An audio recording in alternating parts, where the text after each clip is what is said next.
My name is Aaliyah Mitchell.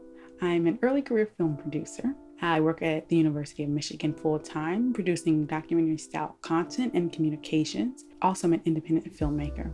You're not going to learn everything from me today, and that's fine. This is an intro video, so I'm hoping I can give you just enough to get you started. What is a producer?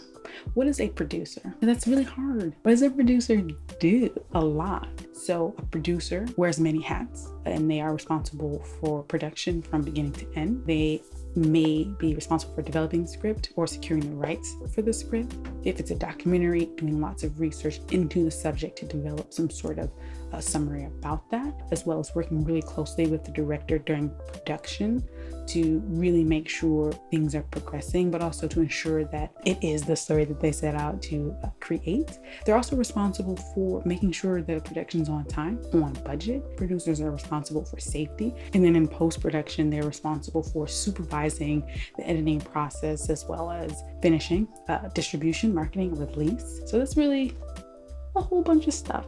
And the bigger the production gets, the more producers you're more likely to have.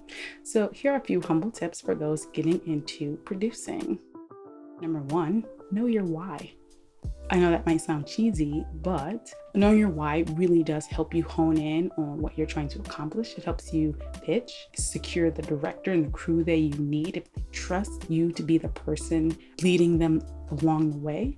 Knowing your why is going to help you a lot, especially when things get difficult. Knowing your why helps you sort of stay on point and stay on course. Now, you're going to make mistakes. Learn from them and do better next time. It's quite short, that tip. These are mine, by the way. I'm just reading off of my list. I'm not on the internet. Here's a good one. Do what you can with what you have until you have better to do with.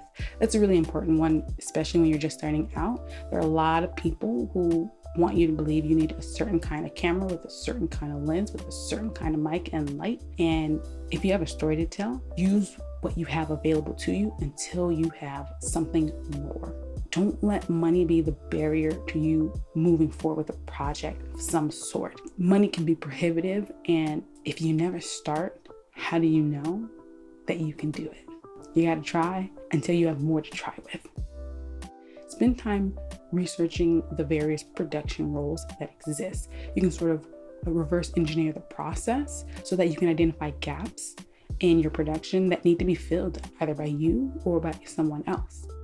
Know the kinds of production documents you need that are relevant to your project. TV shows, for example, if you're gonna pitch that, you're gonna need a pitch deck or a show Bible. For movies, you're gonna need a script or a treatment, a one sheet. Seek the wisdom and advice and talent and expertise from people both in the industry and not inside the industry. They can really help you enhance the tools in your toolkit. There may be things that you don't even realize that can help you grow as a producer, and you won't even know until you sit down with that really cool, special person. For example, a good friend, a colleague who works in the diversity, equity, inclusion, and accessibility space has really helped me transform the way I ensure representation behind the camera and in front of the camera. So start small if you can. That should be really helpful for you. It can be really validating to have experienced the completion of a project from start to finish. I really like this idea that you can film with the edit in mind. Knowing what you're trying to go for in a very specific manner allows you to take measures now that help you get where you're going. If you can identify what it is you're trying to achieve at the final end, I also identify the tools you need to access to get you there. There is no such thing as a perfect production. And with that in mind, you can move forward with compassion, with grace, and you can extend that to the people you work with. You can maintain some warm sense, I guess, that you're gonna get where you're trying to go. If you let go of the idea that you need to achieve perfection. And finally, rinse and repeat. Do it again and again and again and again. Do one thing so you can get to the next thing and to the next thing. And with that in mind, go create something. Bye.